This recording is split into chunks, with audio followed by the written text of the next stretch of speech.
Hi everybody, this is Ashley Jones. In this video, I'm going to show you how to use your Perfect Embroidery Pro to change the stitch type on various different designs. We are going to be using a file that is native to Perfect Embroidery Pro and a file that is a machine format. So maybe a design that you download or one that you've gotten for free or created in another software. Those are the second type files that we're talking about. So let's start with the native file so that we can understand a little bit about how the software sees a native versus a non-native or a expanded file.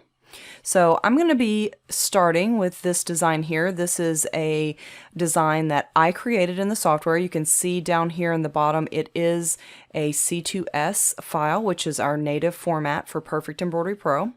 So I'm going to bring that onto the screen, and then I'm just going to double click my zoom tool here to zoom in to have it fit to screen. So this file, again, I created in Perfect Embroidery Pro. So it's native to my software, and this part works with any native file to any dime software. So I'm going to ungroup this design and go over here to my sequence view, and we have the green outline of the bunny, and then we have the circle tail at the bottom.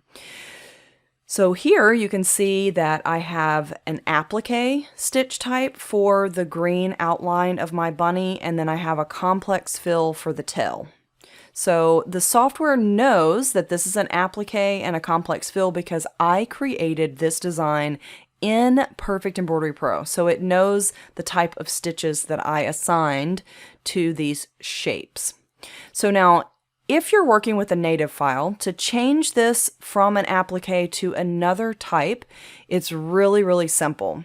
So you're going to select the stitch that you want to change. I'm going to go down here to my effects panel, and I can choose any of these stitch types, not files, stitch types.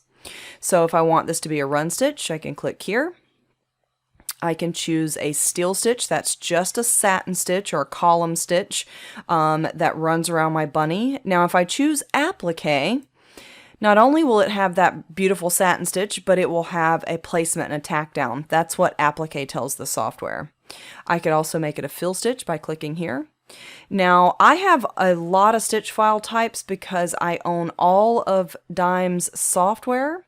So these stitch types are because of Perfect Embroidery Pro and some of our other pieces of software. So if you only own Perfect Embroidery Pro, you may only have some of these stitch types. Okay, so now let's do the opposite. So for the little bunny tail, I'm going to go back to my complex fill here under my sequence view, and then over to the effects panel, and then the same thing. I can click any of these stitch types by just simply clicking the option. Turn it into a run stitch. Maybe I want this one to be an applique.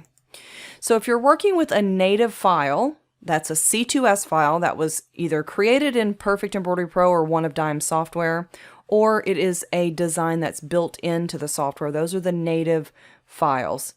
You can simply select the stitch and change it to the type you want it to be. So now let's talk about expanded files, or files that are machine formats, or that you may have purchased or downloaded from somewhere outside of the software. So I'm going to go to my design library and grab a design that would work for what we're wanting to show here. So I'm going to be using this design. This is a design that I already own. It is a PEP file, which is the format for my embroidery machine. So this is not native to any of my Dime software. So it is an expanded file, we refer to it as, and it is doesn't have the same type of information for the software. So let's take a look at it. So I'm going to actually turn it on 3D here just for visibility. So now this center part here of the sun, the main part of the design, if I head over to my sequence view here and I expand this, you can see that it doesn't say complex fill, it says run, satin, and manual. When you save a design to a PES format, or you bring in a PES file from an outside source, this is how the software sees it, because that is what your machine needs to know to stitch this file. So we can't just simply select the complex fill and then change it to a different stitch type. It doesn't work that simply. Be nice if it did.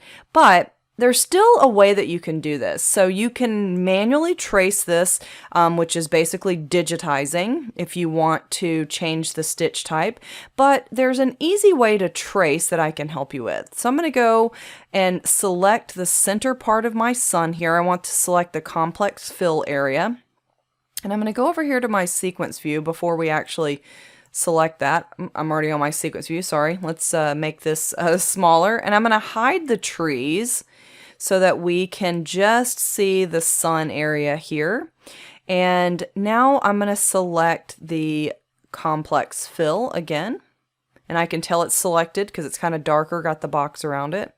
And now I'm going to use my create outline to trace this. So I'm going to do a right mouse click with it selected.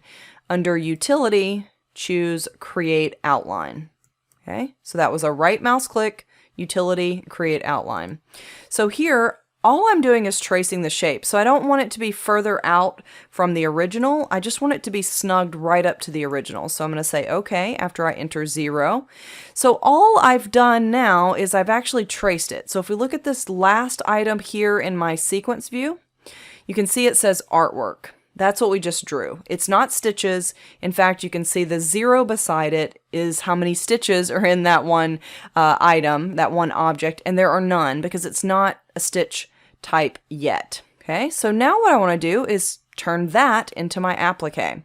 So I'm going to go over to my effects panel and click applique to turn that into an applique. Now when I choose applique, it tells the software that I want a placement, a tack down, and a finishing stitch. That's that satin stitch around the edge. So I don't have to create 3 different files to get my placement and my tack down and the satin stitch around the edge. So applique does it all. Okay, so now that we've got the applique, let's just get rid of that fill area. So I'm going to go all the way back up and select the yellow all at one time and just press the delete on my keyboard.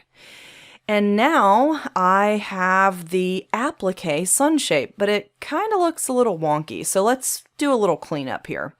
So up here in the top left, I'm going to choose my shape tool. And let's just click right here in the center and then just kind of drag that up a little bit. Maybe I'd want to remove this point because I can tell that it's going to make it a little crazy looking. So I'm just going to drag that up, and then I'm going to do a right mouse click to update the path. Okay, right mouse click, update path. Now once I adjusted that, it's made this one a little strange. So if I click right on that point, I can use these Bezier handles to kind of make adjustments if I want. Drag this one out. So you just kind of manipulate it until you get the look that you want. And I did a right mouse click and did update path, and you can also hit the enter on your keyboard if you'd like. So if I click away, that looks much better. So here I've got my start and stop point. Let's zoom in. And so I'm going to move this out of the way. That's the start and the stop location. And now I can see I kind of have this little dip in my design here, so I can just straighten that out by adjusting that little handle there. And do a right mouse click and update path, or press the enter on your keyboard. And that looks much better. Now the start and stop point, you can move it right back over, but it's really not gonna matter. It's fine as long as you've got them in the same spot there. You may even want it to start and stop in some different point. I don't recommend the corner, not the best start and stop areas. So let's fix this corner. It doesn't look so great. So I'm gonna zoom in here and make sure your select tool, or your shape tool, sorry, you want your shape tool selected. And from here, I can click on this point and make adjustments here with this line and just straighten that out. Now do a right mouse click and update path, or press enter on your keyboard. And that is a much nicer corner. So if I zoom out, Looks really nice. Okay, so you could continue to work. I'm not super happy with this here, so you might want to make a little bit more adjustments to get it to smooth out. Another option, if you right mouse click on any of these points, you can choose the smooth, symmetrical, or the line to kind of help you straighten it out a little bit and get everything nice and smooth. So there we go. I think that's looking much better. Now this line at the bottom here, so this yellow satin stitch that ran across the bottom border, you can either delete that if you want in this case or leave it. When you're stitching satin over top of satin, they really are just going to slip in between. You can leave it behind there if you want, or you certainly can edit this as well. And you may just want to, since this is one complete line, you may just want to separate these two pieces and put it on either end. It's really up to you. But again, your shape tool can help with that. You can see how I can select both of these pieces, so I can delete and remove stitches within this area here. And so maybe move my stop point, so I'm going to move it all the way down here to the end, and I'm actually going to click and drag and select all of those points at once and then press delete on your keyboard, and then I'm going to right mouse click or enter on your keyboard to set. So now if I move this out of the way, so here's our little sun, we can see that we still have some stitches back there. So let's work on that a little bit more. So I'm going to choose that shape tool there. I've got my stop, so I'm going to move it closer here to the end. And then again, select all these points and press delete and right mouse click to set. Looks like I've got one more point there. And I'm going to actually get away from my select tool here and then just select this whole thing and press the delete on the keyboard. So you're just kind of working to manipulate those stitches. So now I'm going to put this back in between these two, overlapping a little bit. It's just going to make sure you don't have any gaps. And now let's turn our trees back on. So over here, tree, I'm going to unhide this and let's zoom out. So now that's looking pretty good. My only complaint is that, well, my sun is in front of the trees. So we need to select the new applique sun and say send to the back. That's going to make it stitch first. And then I would do that one more time with that this straight line here so that it gets covered up by the edge of our sun. So I'm going to go send to the back there just to make it look a little bit nicer. So there you go. So now we've changed the sun from a fill to an applique. If we watch our slow redraw, we can see that it's going to first stitch those two lines there at the bottom, then my placement and my tack down, then my nice satin stitch, and then it's going to come back and do that the trees right over top. So that is how you can take a native file, change the stitch type, or an expanded file, which is your machine or a machine file type, or a file that comes from outside of Dime software, and change that stitch type to a different stitch type. So hopefully you enjoyed this video. Thank you.